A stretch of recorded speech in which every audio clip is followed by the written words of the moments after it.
You text you. It's like, and it's hysterical. But like, you text the craziest shit. You text that, and you text food. Every time you'd go back to Jersey, you text me like pieces of pizza or the egg roll at Chan's. Like you text some crazy shit. I text big shits to you, Segura, and Bert Kreischer. Segura got the biggest kick out of him.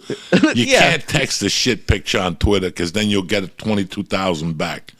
For weeks, every time you open up a Twitter, you think like it's happy birthday.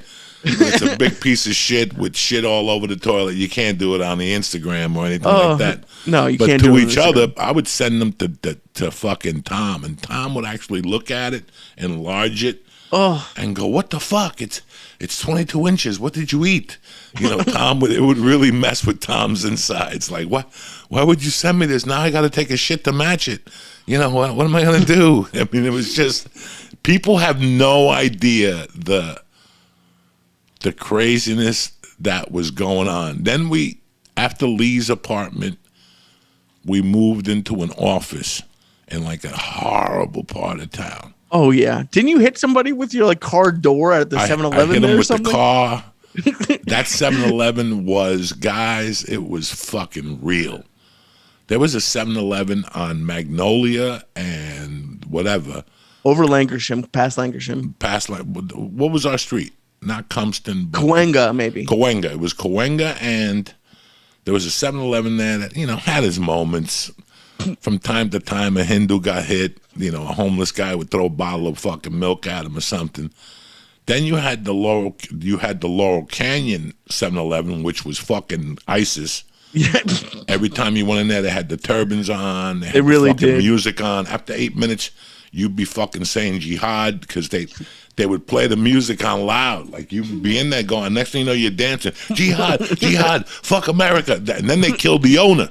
Yeah. They killed the fucking owner, the ISIS people, right in front. They stabbed him to death right in front of the laundromat. Nah.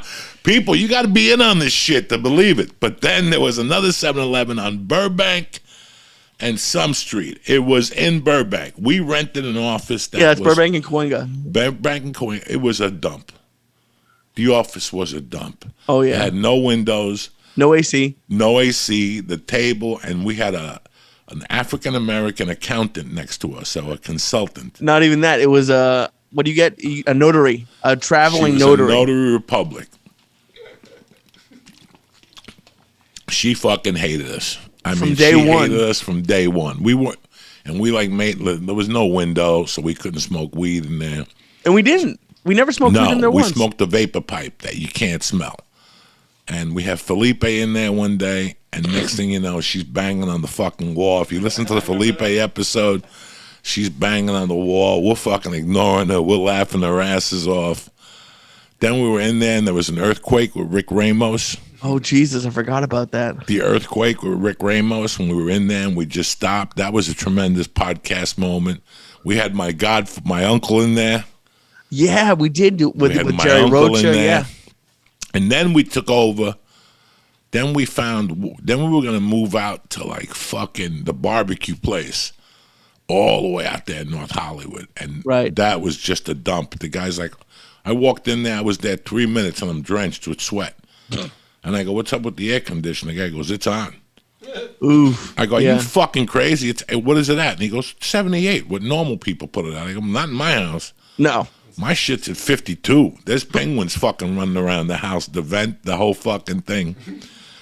But then I did a podcast for Dre Drake. Oh, but you're forgetting an office. Which one? You're forgetting the one on next to the In-N-Out, where the homeless guy was in the hallway sleeping. And that was a good office. That was a very good office. A little creepy. We're about to get killed. Yeah. Because when you left there, it was fucking scary. It was just dark. But that was a fun one because we would do the Periscope on the stairs. Yep. We would put away 2 fucking joints. Oh, and there was like an acting school downstairs. There was a lot of weird shit in that office, but they didn't mess with us. There was actually, we found out, a weed delivery company also in that building right at the end. That was right before we were going to move. But that office, that's where we had Angel Salazar. That's where we had Stephen Bauer. We had Dennis Hoff. Dennis Hoff with his assistant fucking the rapist with the harmonica. When he kept playing the fucking harmonica and you would freak out. And then I don't know what made us move there from there. We were in good standing. Didn't the other one become available or something? Right. Over the holidays, like January, I had Mercy and I took her to the park and my wife was like, bring her back in an hour. And I'm like, what the fuck are we going to do back in the house in an hour? So I kept her in the park all fucking morning. I went to 7-Eleven. I got us hot dogs and shit. And I got her an ice cream. And as we were walking back, the guy came out and he goes, hey, are you still interested in an office? We have one available on the second floor. And I was fucking blown away.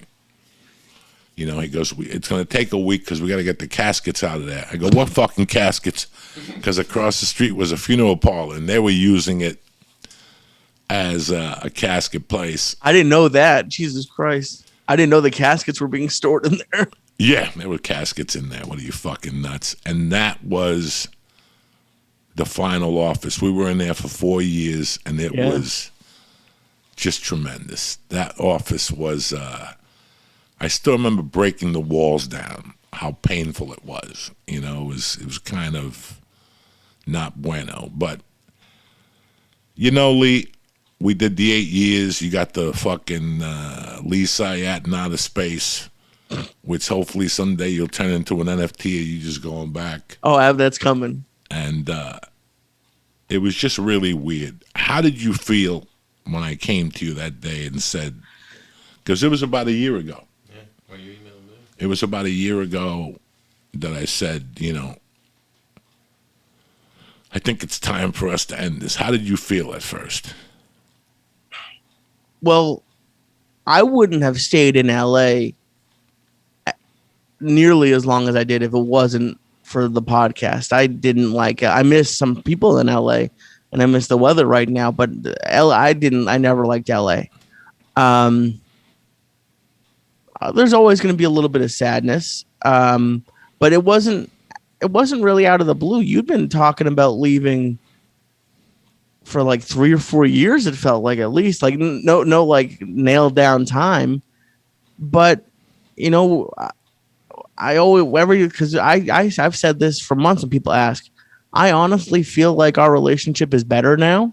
Yes. I feel like it's good because, I mean, you've seen TV shows, podcasts, anything go on for too long, and that would hurt. I had a great time doing it. I miss you, but it is kind of weird. I'm not a very religious person, but if you look at it, we started the podcast the first week of September 2012 and it ended the last week of August of 2020.